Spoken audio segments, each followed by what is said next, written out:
प्रथम अध्याय तृतीय ब्राह्मण। द्वयाः इत्यादि वाक्य से आरंभ होने वाले इस ब्राह्मण का पूर्व ब्राह्मण से क्या संबंध है? यहाँ तक अश्वमेध की गति फल बताने के द्वारा ज्ञान सहित कर्मों की मृत्यु रूपता की प्राप्ति रूप परागति बतलाई गई है। अब आगे मृत्यु स्वरूपता के साधनभूत कर्म और ज्ञान का जिससे उदय होता है उसका प्रकाशन करने के लिए उद्गीत ब्राह्मण का आरंभ किया जाता है। शंका: पहले तो ज्ञान और कर्म का फल मृत्यु स्वरूपता की प्राप्ति बतलाया गया है, किंतु उद्गीत ज्ञान और कर्म का फल मृत्यु स्वरूपता का अतिक्रमण बतलाया जाएगा। अतः इसके फल का विषय भिन्न होने से यह पूर्वोक्त कर्म और ज्ञान के उद्गम स्थान को प्रकाशित करने के लिए नहीं हो सकता। समाधान: यह कोई दोष नहीं है, क्योंकि उद्गीत का फल अग्नि एवं आदित्य स्वरूपता की प्राप्ति है। पहले भी इनमें से कोई एक देवता हो जाता है, इस वाक्य से यही फल बतलाया गया है। यदि कहो कि मृत्यु से अतिक्रांत हो जाता है, इतना कथन तो पहले की अपेक्षा विरुद्ध है ही, तो यह बात भी नहीं है, क्योंकि इस अतिक्रमण का विषय स्वाभाविक पाप का संग होना है। यह स्वाभाविक पाप का संगरूप मृत्यु क्या है? कहां से उसकी उत्पत्ति होती है? किसके द्वारा उसका अतिक्रमण हो सकता है और किस प्रकार हो सकता है? इन सब बातों को प्रकाशित करने के लिए यह आख्यायिका आरंभ की जाती है। सो किस प्रकार? प्रजापति के दो प्रकार के पुत्र थे, देव और असुर। उनमें देव थोड़े ही थे और असुर अधिक थे। इन लोकों में वे परस्पर स्पर्धा डाह करने लगे। उनमें से देवताओं ने कहा, हम यज्ञ में उद्गीत के द्वारा असुरों का अतिक्रमण करें। उन देवताओं ने वाक से कहा, तुम हमारे लिए उद्गान करो। वाक ने, बहुत अच्छा, ऐसा कहकर उनके लिए उद्गान किया। उसने जो वाणी में भोग था उसे देवताओं के लिए गान किया, और जो शुभ भाषण करती थी उसे अपने लिए गाया। तब असुरों ने जाना कि इस उद्गाता के द्वारा देवगण हमारा अतिक्रमण करेंगे, अतः उन्होंने उसके पास जाकर उसे पाप से विद्ध कर दिया। यह वाक जो अननुरूप निषिद्ध भाषण करती है, वही वह पाप है, वही वह पाप है।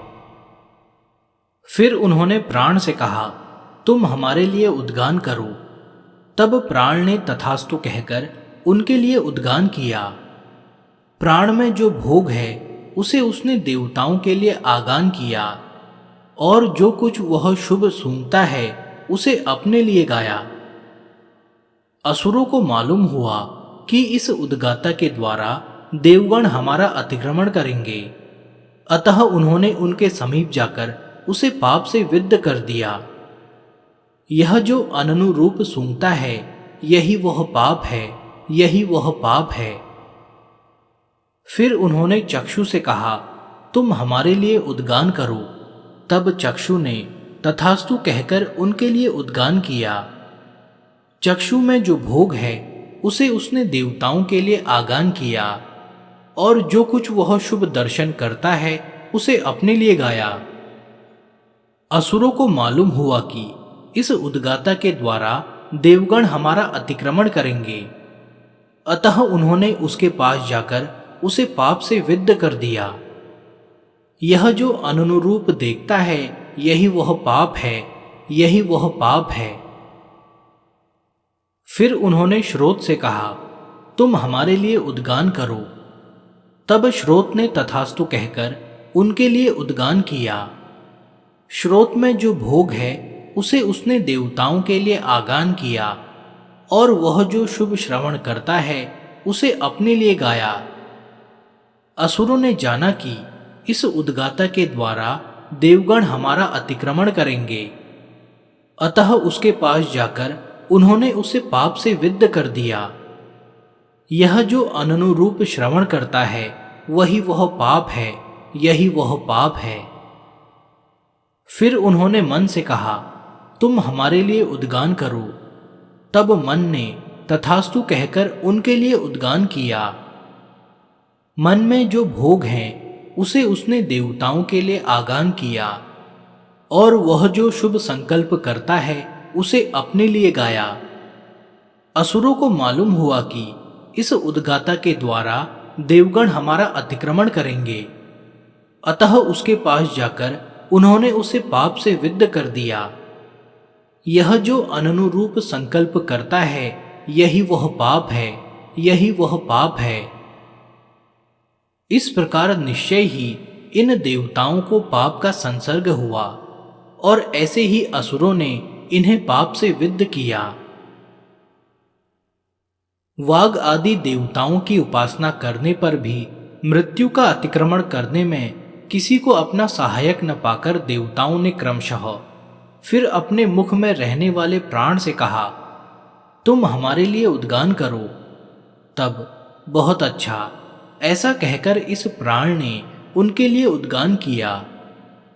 असुरों ने जाना कि इस उद्गाता के द्वारा देवगण हमारा अतिक्रमण करेंगे, अतः उन्होंने उसके पास जाकर उसे पाप से विद्ध करना चाहा।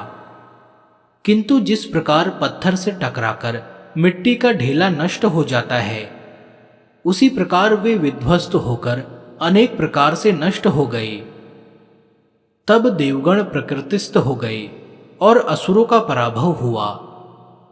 जो इस प्रकार जानता है वह प्रजापति रूप से स्थित होता है, और उससे द्वेष करने वाले सौतेले भाई का पराभव होता है। फल का उपसंहार कर अब श्रुति आख्यायिका के ही रूप का आश्रय करके कहती है, वाग आदि अन्य सब प्राणों को छोड़कर मुख्य प्राण का ही आत्मभाव से क्यों आश्रय लेना चाहिए? उसकी उत्पत्ति बतलाने के लिए, अर्थात क्योंकि यह मुख्य प्राण वाग आदि और पिंड आदि का साधारण आत्मा है, इसलिए यही आत्मभाव से आश्रित्व है।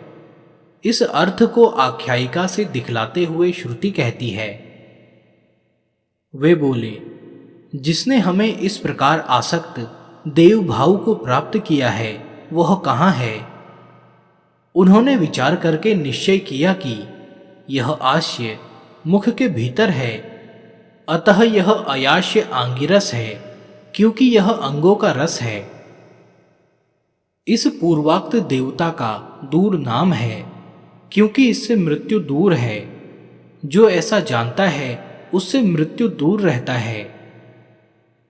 इस प्राण देवता ने इन वाग आदि देवताओं के पाप रूप मृत्यु को हटाकर जहां इन दिशाओं का अंत है वहां पहुंचा दिया।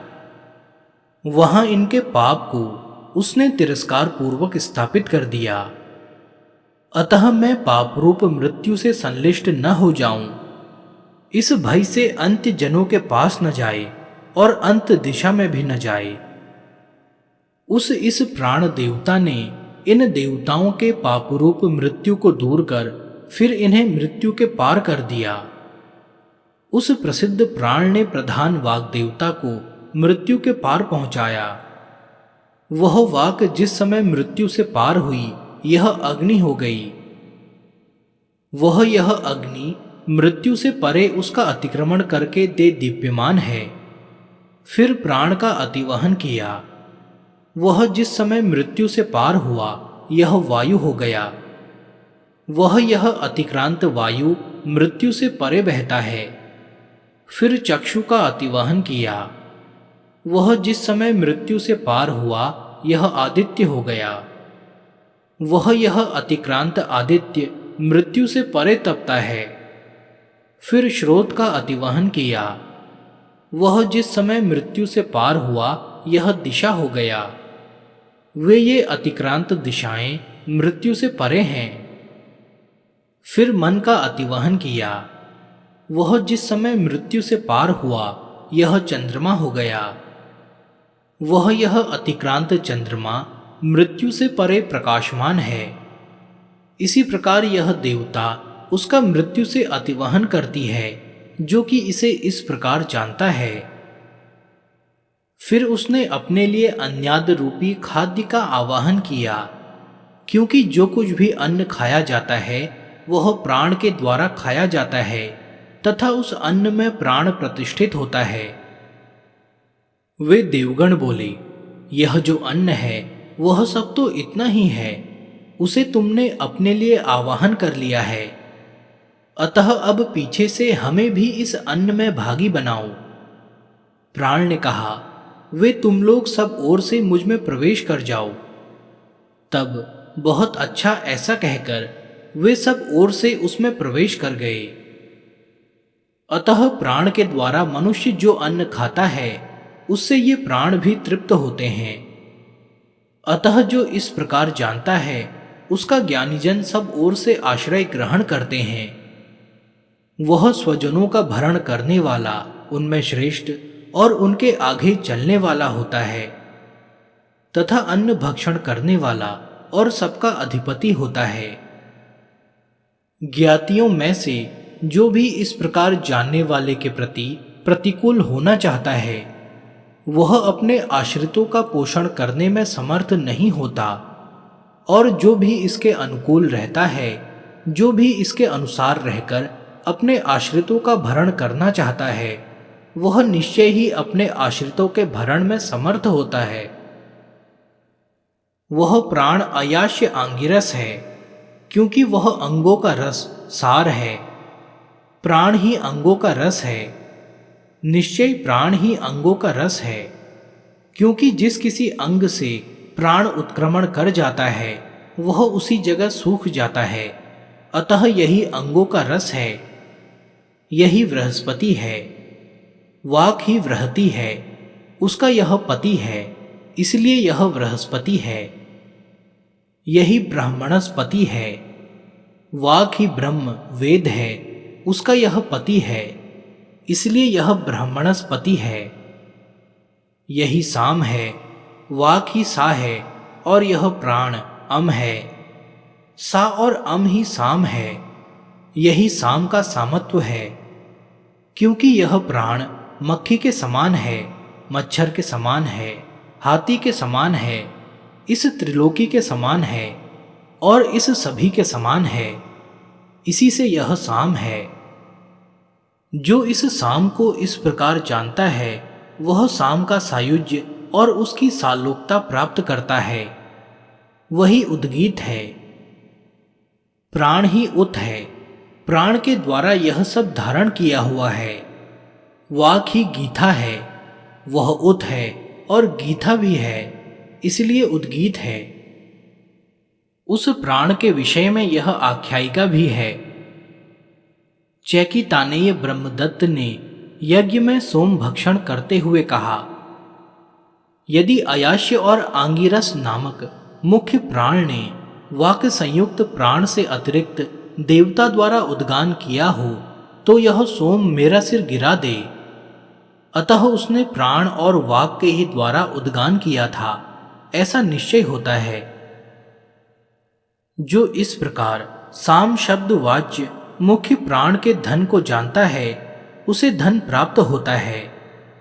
निश्चय स्वर ही उसका धन है। अतः ऋत्विक कर्म करने वाले को वाणी में स्वर की इच्छा करनी चाहिए। उस स्वर संपन्न वाणी से ऋत्विक कर्म करे। इसी से यज्ञ में स्वरवान उद्गाता को देखने की इच्छा करते ही हैं। लोक में भी जिसके पास धन होता है उसे ही देखना चाहते हैं। जो इस प्रकार इस साम के धन को जानता है उसे धन प्राप्त होता है। अब सुवर्णवत्ता रूप दूसरे गुण का विधान किया जाता है। वह भी सुस्वरता ही है। अंतर इतना ही है कि पहली सुस्वरता कंठगत माधुर्य थी और वह सुवर्ण शब्द वाच्य माधुर्य लाक्षणिक है। जो इस साम के सुवर्ण को जानता है उसे सुवर्ण प्राप्त होता है। उसका स्वर ही सुवर्ण है। जो इस प्रकार इस साम के सुवर्ण को जानता है उसे सुवर्ण मिलता है। जो इस प्रकार साम के सुवर्ण को जानता है उसे सुवर्ण प्राप्त होता है। स्वर और सुवर्ण इन दोनों के लिए सुवर्ण शब्द का प्रयोग समान रूप से होता है, इसलिए उस गुण के विज्ञान का फल लौकिक सुवर्ण ही होता है। निश्चय स्वर ही उस साम का सुवर्ण है। जो इस प्रकार इस साम के सुवर्ण को जानता है उसे सुवर्ण मिलता है। इस प्रकार सब अर्थ पूर्ववत समझना चाहिए। इसी प्रकार साम के प्रतिष्ठा गुण का विधान करने की इच्छा से श्रुति कहती है, जो इस साम की प्रतिष्ठा को जानता है वह प्रतिष्ठित होता है, उसकी वाणी ही प्रतिष्ठा है। निश्चय वाणी में प्रतिष्ठित हुआ ही यह प्राण गाया जाता है। कोई कोई यह कहते हैं कि वह अन्न में प्रतिष्ठित होकर गाया जाता है। इस प्रकार प्राण विज्ञानवान के लिए जप कर्म का विधान इष्ट है। जिस विज्ञान से युक्त पुरुष का जप कर्म में अधिकार है वह विज्ञान कह दिया गया। अब आगे पवमानों का ही अभ्यारोह कहा जाता है। वह प्रस्तोता निश्चय साम का ही प्रस्ताव आरंभ करता है। जिस समय वह प्रस्ताव करे उस समय इन मंत्रों को जपे। असतो मां सद्गमय, तमसो मां ज्योतिर्गमय, मृत्योर मां मृतम गमय। वह जिस समय कहता है मुझे असत से सत की ओर ले जाओ, जहां मृत्यु ही असत है और अमृत सत है, अतः वह यही कहता है कि मुझे मृत्यु से अमृत की ओर ले जाओ, अर्थात मुझे अमर कर दो। जब कहता है मुझे अंधकार से प्रकाश की ओर ले जाओ, तो यहाँ मृत्यु ही अंधकार है और अमृत ज्योति है। यानी उसका यही कथन है कि मृत्यु से अमृत की ओर ले जाओ, अर्थात मुझे अमर कर दो। मुझे मृत्यु से अमृत की ओर ले जाओ, इसमें तो कोई बात छिपी सी है ही नहीं। इनके पीछे जो अन्य स्तोत्र हैं उनमें अपने लिए अन्यादि का आगान करे। उसका गान किए जाने पर यजमान वर मांगे और जिस भोग की इच्छा हो उसे मांगे। वह यह इस प्रकार जानने वाला उद्गाता अपने या यजमान के लिए जिस भोग की कामना करता है उसी का आगान करता है। वह यह प्राण दर्शन लोक प्राप्ति का साधन है। जो इस प्रकार इस साम को जानता है उसे अलौकिकता की आशा प्रार्थना तो है ही नहीं।